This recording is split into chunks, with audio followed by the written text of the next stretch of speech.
सबको भी याद है कि बिहार की राजनीति में इस वर्ष का चुनाव एक निर्णायक दौर होगा, जहां से बिहार की राजनीति में अगले 1.5 से 2 दशकों के लिए राजनीति की दशा और दिशा तय होने वाली है।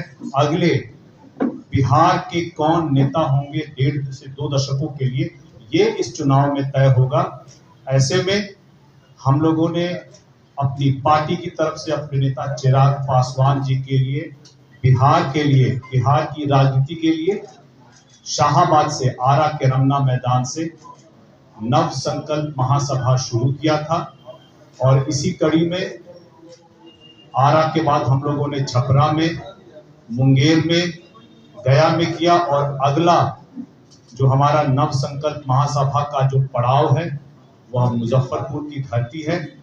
4 सितंबर को लगभग सुबह 11 बजे से MIT मुजफ्फरपुर के मैदान में हमारे नेता चिराग पासवान जी वहां आकर के मुजफ्फरपुर में नव संकल्प महासभा में आए हुए हमारे जितने भी मुजफ्फरपुर लगभग 9 जिलों के जो हम लोगों ने चिन्हित किया है उसकी जनता को संबोधित करेंगे, अपनी बात को रखेंगे, विकसित बिहार की बात को रखेंगे, बिहार फर्स्ट, बिहारी फर्स्ट की बात को रखेंगे, और आने वाले समय में हमारे कार्यकर्ता, हमारे नेता, हमारे राष्ट्रीय अध्यक्ष जी की बिहार को लेकर के उनका आगे का क्या रणनीति है, क्या प्लान है, इसको रखेंगे। आप सभी को आज के प्रेस कॉन्फ्रेंस के माध्यम से नव संकल्प महासभा मुजफ्फरपुर की 4 सितंबर की औपचारिक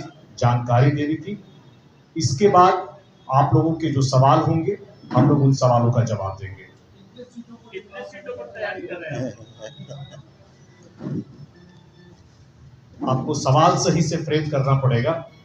हमारे नेता ने भी पहले कहा है कि हम लोग बिहार विधानसभा की चुनावों की तैयारी के लिए पूरे के पूरे 243 विधानसभा सीटों पर तैयारी कर रहे हैं और बातचीत चल रही है। एक बार बातचीत जब सकारात्मक हो जाएगी, सारे घटक दलों के बीच सहमति बन जाएगी, तो इसकी जानकारी भी आप सभी को दे दी जाएगी। आंटी जी, राहुल गांधी, तेजस्वी यादव लगातार यात्रा कर रहे हैं। कल जो घटना घटी प्रदेश कांग्रेस कार्यालय में, लाठी डंडे चले, पत्थर चला, कैसे लेते हैं इसको आप, इस पूरी घटना? तेजस्वी जी ने तो पहले ही, कल ही शायद उन्होंने कोई ऐसा बयान दिया है जिसमें उन्होंने कहा है, उन्होंने बयान दिया है जहां पर उन्होंने ये कहा है कि हम किसी को उड़ा देंगे, ऐसी यात्रा से क्या क्या उड़ गया। देखिए, ये वही भाषा का प्रयोग कर रहे हैं जो जंगल राज में हुआ करता था। किसी को गोली से उड़ा देंगे, किसी को बम से उड़ा देंगे, इसको उड़ा देंगे, उसको उड़ा देंगे। इसी क्रम में याद कीजिए, पहले प्रधानमंत्री जी के लिए अपशब्दों का प्रयोग किया गया, उसके बाद कांग्रेस के कार्यालय में मारपीट की गई।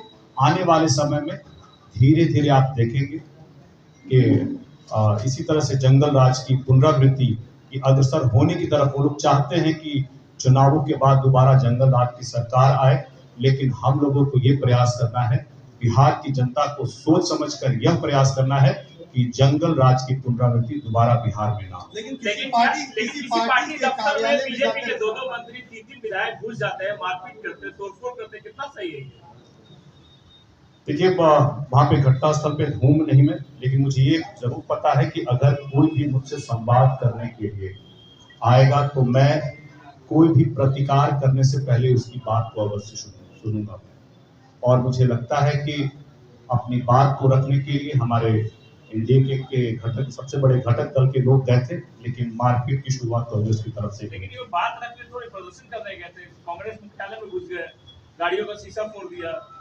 देखिए, पहली बार नहीं हो रहा है कि कोई पार्टी प्रदर्शन नहीं करती है, लेकिन मुझे पूर्ण उम्मीद है कि जंगल राज वाले लोगों की तरफ से ही इसकी शुरुआत की गई होगी।